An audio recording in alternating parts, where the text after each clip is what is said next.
Everybody, it's your boy C4 here. Today we're continuing with our Madden 16 projected roster ratings. Today we're looking at the Miami Dolphins. So as per usual, if this video hits 30 likes, we'll upload a new video soonish. If it hits 50 likes, we'll upload a new video immediately. So get to smashing that like button, guys. And as always, subscribe to the channel. Trying to grow subscriber base. As you know, 10K by Madden 16 in August or so. I think we can hit it, so let's try to do that, guys. So looking at the top 5 overall players on the Miami Dolphins, obviously the big free agency signing of Ndamukong Suh coming from the Detroit Lions, 97 overall. Suh is one of my favorite players in the game. I love the old school style play. I don't think it's dirty. I think it's exactly what I would want on a roster.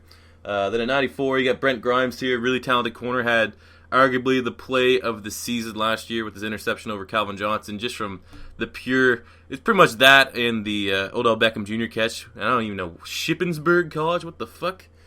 Then you got the beast from the CFL up here in Canada, Cameron Wake, 92 overall. Reshad Jones, one of the best safeties in the NFL, 92.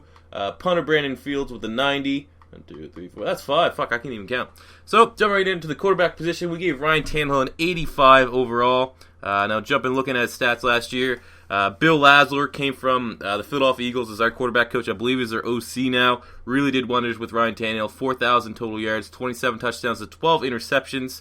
Obviously, the 8-8 record kind of stings a lot for you Dolphin fans, but at least Ryan Tannehill, that converted wide receiver, now quarterback, looked really, really solid last year. It looks like definitely you have all the optimism in the world that he can lead into a playoff berth this upcoming season. Also, the added fact that he is, a little bit mobile. He's usually good for about 250, 300 rushing yards on the ground, so you get some option plays in that as well. Look at that, 83 speed too. He's going to be a beast in the upcoming game. Now looking at the running back position, they got Lamar Miller last year. We gave him an 85. Lamar Miller had just under 1,100 rushing yards, 8 total touchdowns, 250 receiving yards, 1 touchdown. Very, very productive from the former running back from the U. They've also added Jai from Boise State. Fell a lot in the draft due to his injuries. I believe he's like a bone-on-bone knee. But I think him and Lamar Miller is going to be a great 1-2 punch in Miami's backfield. But yeah, we gave Lamar Miller an 85. The fullback, GERELL Robinson, 6'7", don't even know who he is.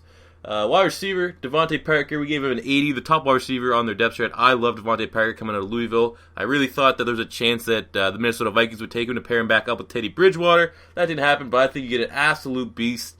He's definitely going to be your number 1 from day 1. And then an excellent compliment to a bigger, rangier wide receiver, you went ahead and got Kenny Stills from the New Orleans Saints.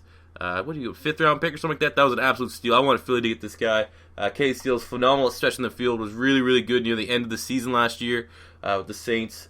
You've also added Greg Jennings in the mix, veteran presence, and Jarvis Landry had a pretty good season last year. Was off to a little bit of a slow start, but ended up with 750 yards and 5 total touchdowns. So I think this is as good. I think obviously Jarvis Landry is probably a little bit ahead of Greg Jennings on the overall depth chart, but I mean those are 3 talented wide receivers that can make the most and give Ryan Tannehill the most to work with.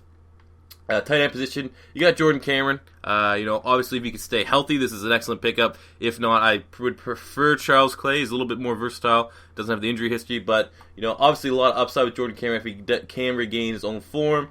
Left tackle Brandon Albert, 88, one of the solid left tackles in the league, especially coming, I believe he was a big free agency signing coming from Kansas City last year. We had Dallas Thomas, 74. Center Mike Pouncey, of course, from Florida. The Pouncey brothers are phenomenal offensive linemen, 85 overall. Right guard Billy Turner was a highly regarded draft pick last year. I think second or 3rd round, 73. And right tackle Juwan James, their 1st round pick from last year, we giving him a 75. Now at left defensive end, Cam Wake, giving him a 92 overall. The former CFL standout. I mean, he only played like 2 years in the CFL. It's on the greatest team of all time, like their all-time starting defense. Starting to slip a little bit. He's usually good around 15 sacks. Only 11.5 last year in 16 starts, but he's still an absolute animal. 32 years old. We got to give him 92. 11.5 sacks. Still uber productive. Then on the opposing side, you got Olivier. Is it Oliver? I'm going to go with Olivier. Just being Canada, the Canadian. That seems like the Canadian way I should pronounce it. Olivier Vernon. Could be all. Yeah, it's Olivier. We're going with that. I don't even really know. But 6.5 sacks last year. Obviously, an excellent compliment to Cameron Wake. Cameron Wake will get a lot of double teams, which frees up a lot of open space for this guy. So we gave him an 82 overall. Whole lot of upside. Yeah, unfortunately, Deion Jordan's out for the year.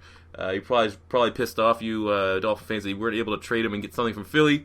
But Vernon's really, I guess you could say Vernon is, a nice replacement for him. Then you get Ndamukong Suh, obviously on the defensive line. I would say, in my opinion, the best defensive tackle in the NFL right now. I'd have to say, for my style, what I would look for, him and Dontari Poe are the top two. I want my defensive tackles to be super athletic and being able to get after the quarterback as well as effective in the run. Suh's going to bring great leadership. Phenomenal player. I don't know if he's going to play good enough ever to justify that monster contract. My buddy's a diehard Finn fan. I think he said it's close to getting what Peyton Manning's making. But, I mean, he's a fucking beast, man. He's a fucking beast. He's going to put asses in those seats. Then you got Earl Mitchell there. We gave him an 80, another very solid, under-the-radar player. Looking at left outside linebacker, Spencer Pasinger. I believe he was a free agency signing. I don't want to guess what team he played for. I want to say maybe the Saints. Could be wrong here. 76 overall, solid journeyman. Middle linebacker, MISI. Last year was one of their top, I think he actually was their second total tackles leader from the linebacker position. Had 60 tackles, 1 sack. Just a solid player all around. Nothing too special. But then you get JELANI Jenkins, another Florida-born player, went off last year, over 100 tackles, 3.5 sacks from the left outside linebacker position. I don't even think he started. I didn't even start 12 games, something like that. Started off as a depth chart guy, fell under an injury, and really, once he got the spot, did not give it up. Really happy to see him doing this. He's one of my favorite players back in Florida 2 years ago, I think. I don't think he had a good senior season, but I think his junior season was phenomenal. So really glad to see him doing well. Now looking at the cornerback position, obviously Brent Grimes is one of the best underrated corners in the league. 5 interceptions last year, 60 tackles, 1 forced fumble. Not only is he good at covering, even though he's smaller in size, he's a really solid tackler. So 94 is well deserved. But who else is going to play with him? That's the big question here. Obviously they got Bryce McCain, Jamar Taylor, Zach Bowman, the former Chicago Bear. It's going to be really interesting. I think they're lacking a little bit of depth there at the corner position. But free safety, you got Louis Delmas coming over from the Detroit Lions last year. Had 60 tackles, 1 sack, 1 interception. Solid player, only in 12 starts. Has some injury histories, needs to stay healthy. But if he can't help it, he's going to be a solid contributor on this defense. But arguably, debatably, the best player on the Dolphins last year. Reshad Jones, 92 overall. Look at that great size, 6'1", 210 pounds. Ideal build for a safety. Finished with the year, only 12 starts. I think he obviously got hurt. 3 interceptions, 80 tackles, 1 sack. Get everything you want. Size. You got the size, height, speed. You got the being able to locate the ball and get the interceptions, as well as being able to wrap up and get solid tackle numbers. So we got to give him a 92, which is a fair rating. Kicker Caleb Sturgis from Florida. Always liked him. 74 over here. He's a pretty average kicker. He's nothing special. And then punter Brandon Fields is consistently one of the top punters in the league. I felt 90 was pretty just.